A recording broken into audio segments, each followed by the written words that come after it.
Hey guys, Chris Blasius here. Today I'm going to be starting a video series after a lot of requests from emails to instant messages to everything on how I built my car. So sometimes I get 20, 30 emails a day or instant messages just asking about specific things in my car, and it's hard to respond to everybody, so I thought by making this video series would be a lot easier to answer all the questions that I have about the things I used, how much it was, just specific things about the car. So please subscribe. That helps me tremendously on justifying the price of this car, and it hopefully will answer the questions that you guys have that I know that I had when I first started building this car. So today we're going to be talking about wheels and tires. I get so many questions about wheels and tires because I know that when I first started, the first thing I noticed that there are 14-inch versions of these tires and 15-inch versions, and which one should I choose? So in a nutshell, if you want to be screen accurate, you got to have 15-inch wheels. It's going to make things a lot easier if you want to be screen accurate. Now, can you get away with 14-inch wheels? By all means, absolutely. There are some things that you can only get in 15-inch wheels that you can't get in 14-inch wheels, and that's what I'm going to be talking about today. So to be completely screen accurate, you're going to need a 15-inch wheel with a 15-inch cap with 15-inch Goodyear Eagle GTs, which we'll talk about here in a little bit. So 14-inch wheels are pretty readily available. They're a lot cheaper, so you could probably get 14-inch wheels nowadays for $200 to $400. Most of those are going to need to be restored, so figure $150 per wheel to get them restored. There's a great place in Michigan that does it, in Detroit. So you could be $400 plus another, so you'd probably be about $900 in restoring a set of 14-inch wheels. Not counting the caps, that's just talking about the 14-inch wheels. Now if you want to do 15-inch wheels, it's going to be a lot more money. To find a nice set of 15-inch wheels, you're going to probably be between $800 to $1,000 for a set of 15-inch wheels, not including the caps, and then tack on probably about another $150 per wheel to get it restored. So to have really nice 15-inch wheels, not caps, you're going to be in about $1,500, which is a decent amount of money. So 14-inch wheels. The thing to note if you decided, okay, you know what, I don't need to be screen accurate, I'm just going to get 14-inch wheels. The thing to note with 14-inch wheels is that finding tires for 14-inch wheels, especially tires that look screen accurate, is next to impossible. So please consider that when doing 14-inch wheels. And then finding 14-inch caps, you're restricted to finding only Pontiac caps. So that's another thing.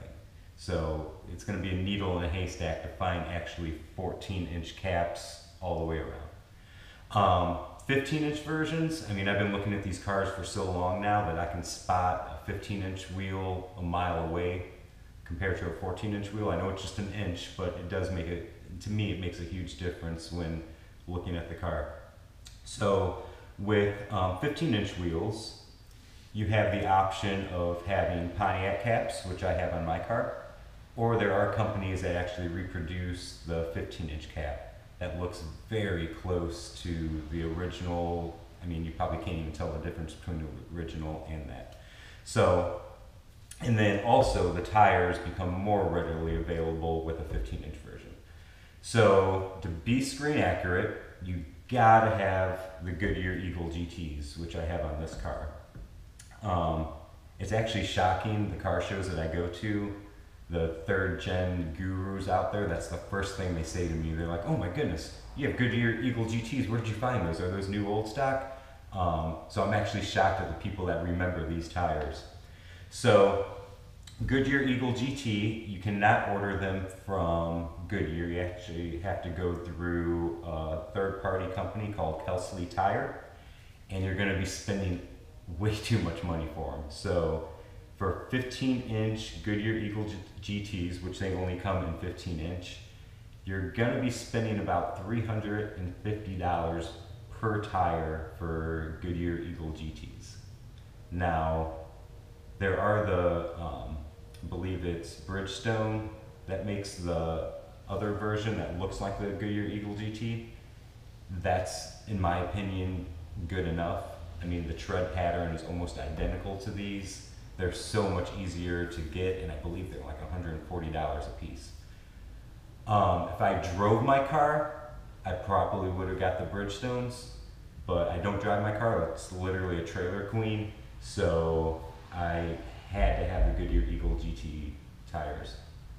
And I believe it's like $90 shipping for 4, so you're in 4, 8, so you're probably about $1,500 for just the tires alone.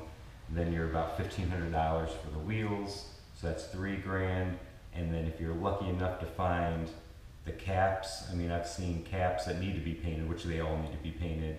You're probably talking about, I don't know, $150 per cap. So it's easily $4 grand to get into a screen accurate tire, wheel, and hubcap combo.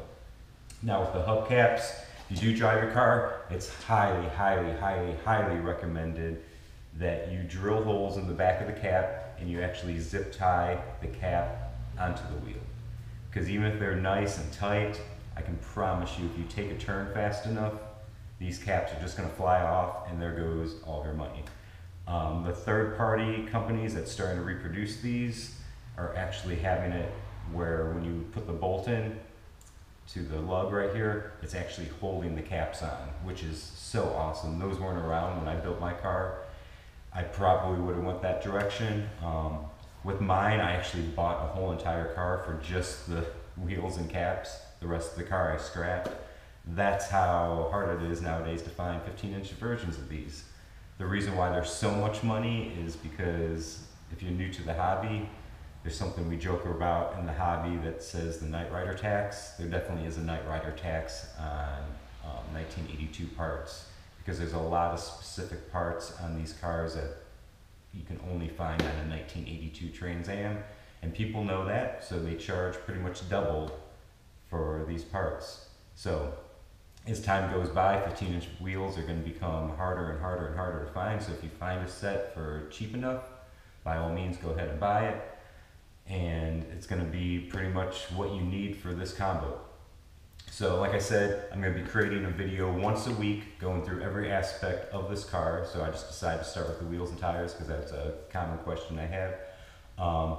Please comment below asking for specific things. I have an idea of what I'm going to videotape, but if there's a lot of people saying, oh, I really want to know about the back window glass, I don't know what it is, I'll go ahead and make a video on that. So like, comment, share. See you guys next week.